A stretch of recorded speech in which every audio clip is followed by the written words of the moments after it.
Crimson Rift, or CR, is a daily world event where you and your nation fight waves of mobs for rewards needed for your gear progression. Before CR starts, you will get a 15-minute warning in the bottom right corner of your screen that notifies you. Most likely, people will begin joining the raid, aka Xing up. If you also want to join the raid, keep an eye out in your nation or faction chat.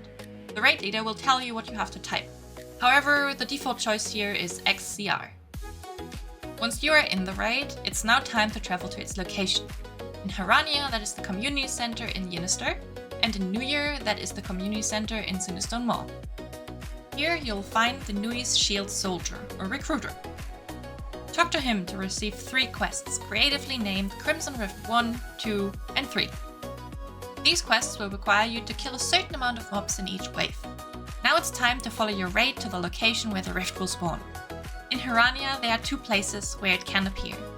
The one right outside the community center, and there's a second one near the village of Nui's Way, which you can teleport to.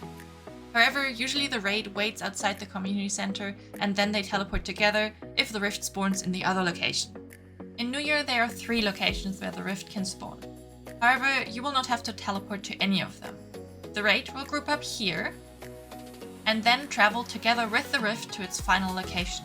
But you don't have to travel alone, you can also simply wait for your raid leader's call.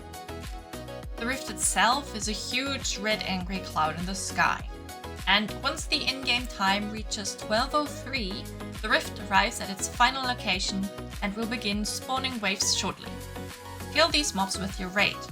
If there's more than one raid, make sure to stop tagging mobs once your raid is done with its quest, since in ArcheAge usually the kill credit goes to the one that hit the mob first.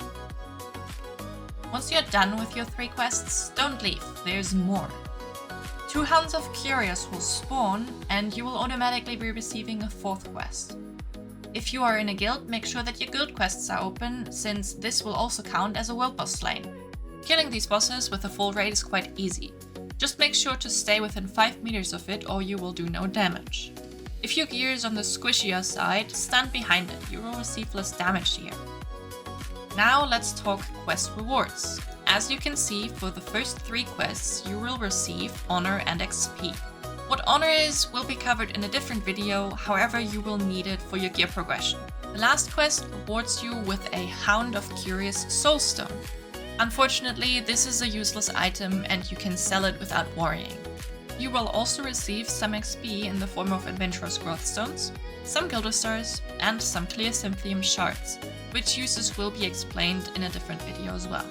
However, do not trash these are also important for your gear progression. Lastly, the boss also drops items. Usually the raid lead will allow free roll on these, so don't be afraid to auto roll here. The Reckless Captain's Armor set can be used to craft a Reckless Glory belt, which is a belt choice for the Archer class. However, if you want to use this as your gear is for you to decide. And final reminder, this is a daily quest, meaning you can do this once a day, 7 times a week. And with that, good luck out there, and should anything still be unclear, don't be afraid to ask in the support Discord for help.